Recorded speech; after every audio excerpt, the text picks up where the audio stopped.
Halo Sobat Trader Rupiah.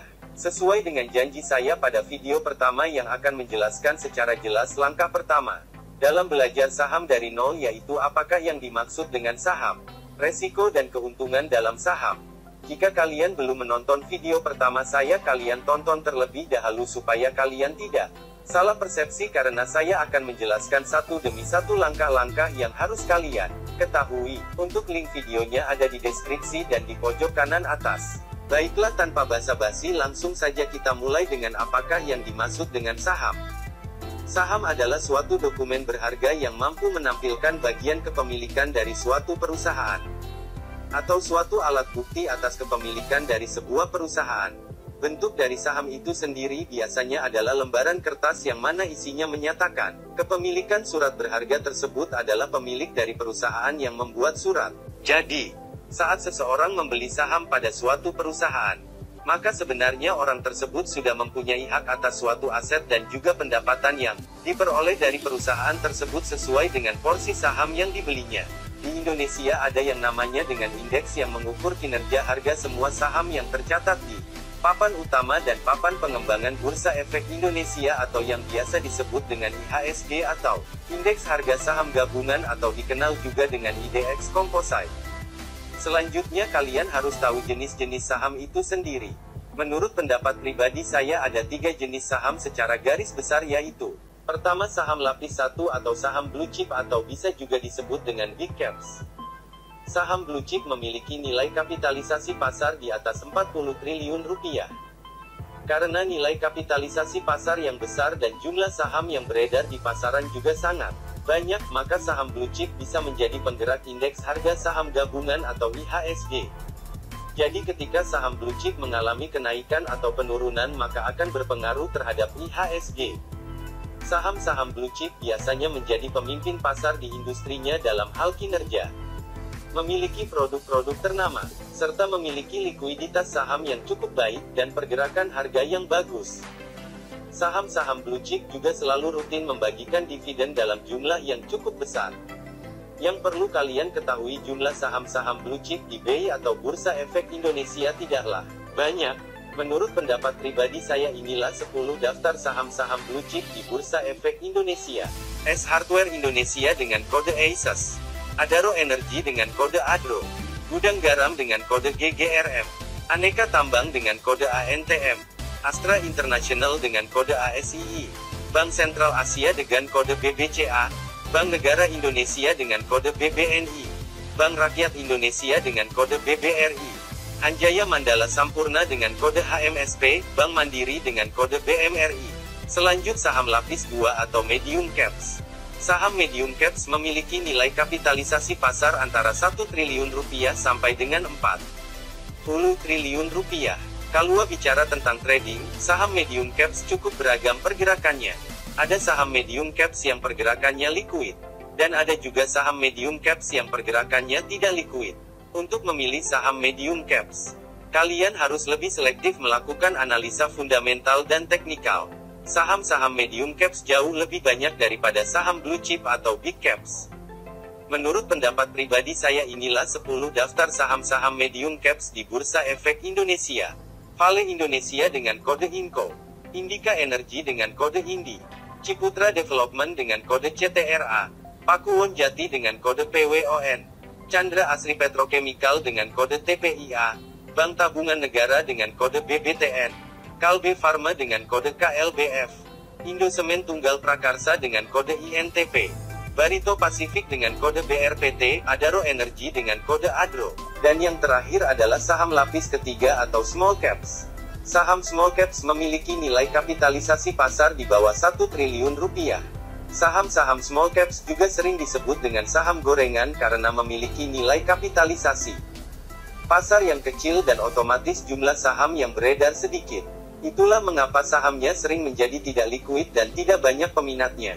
Disinilah kemudian bandar saham banyak berperan untuk memancing retail dan menaik turunkan harga saham sesuai keinginannya. Saham-saham small caps umumnya memiliki kinerja yang tidak terlalu bagus dan banyak emiten-emiten small caps yang membukukan kerugian. Untuk memilih saham-saham small caps kalian harus lebih hati-hati. selektif dan teliti dalam melakukan analisa fundamental dan teknikal. Menurut pendapat pribadi saya, inilah 10 daftar saham-saham small caps di Bursa Efek Indonesia. Astra Agro Lestari dengan kode ALI. Bekasi Fajar Industrial Estate dengan kode BES. Bank Pembangunan Daerah Jawa Barat dan Banten dengan kode BJBR. Bumi Serpong Damai dengan kode BSDE. Pura Delta Lestari dengan kode DMAS.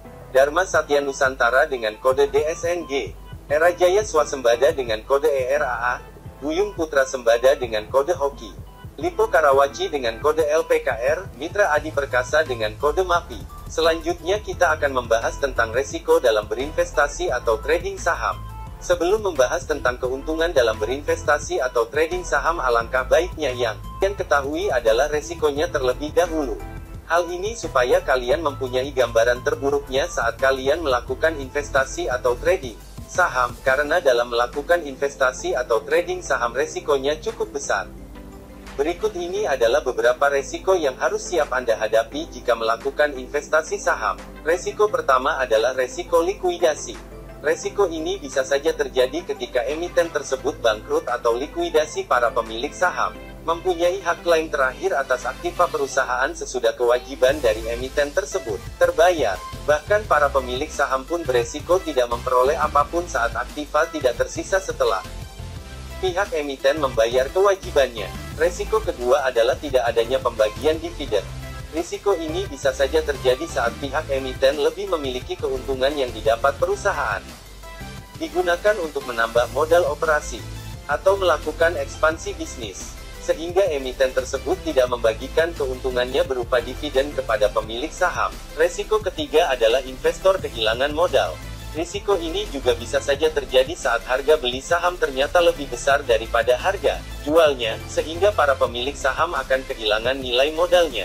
Resiko keempat adalah saham delisting dari Bursa Efek Indonesia. Terdapat beberapa alasan yang membuat suatu saham dihapus dari catatan bursa, hingga saham tersebut sudah tidak lagi bisa diperjualbelikan.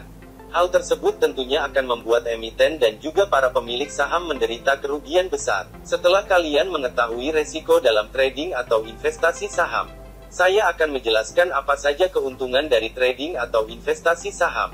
Salah satu manfaatnya adalah saham bisa dimanfaatkan sebagai salah satu instrumen investasi jangka panjang atau jangka pendek. Bagi para investor yang memanfaatkan sahamnya sebagai investasi jangka pendek biasanya mengharapkan adanya capital gain dari selisih harga jual dan harga belinya.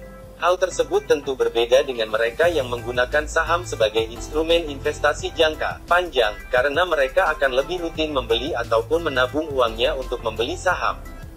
Berdasarkan hal tersebut, maka terdapat dua keuntungan yang bisa didapatkan oleh investor yang melakukan investasi saham, yaitu, yang pertama adalah capital gain. Capital gain adalah profit yang didapatkan dari adanya selisih harga jual saham yang lebih tinggi daripada harga belinya. Setiap investor saham nantinya akan memperoleh keuntungan sesuai dengan besaran nilai saham yang sudah disetorkannya. Kedua adalah dividen. Dividen adalah nilai keuntungan yang didapatkan dari hasil pembagian dividen tunai dari suatu emiten. Dividen adalah pendapatan tambahan yang bisa diraih oleh investor jika mereka membeli saham dari emiten yang memiliki performa pendapatan yang bagus. Baiklah, sekian untuk video kali ini. Semoga dengan video kali ini kalian sudah mengerti tentang apakah yang dimaksud dengan saham, resiko dan keuntungan dalam investasi atau trading saham. Dan semoga bisa menambahkan ilmu buat kalian yang baru belajar saham. Untuk next video saya akan membahas mengenai teknik-teknik analisa saham. Jika kalian suka dengan video, jangan lupa untuk like dan subscribe channel ini supaya kalian tidak ketinggalan video-video terbaru.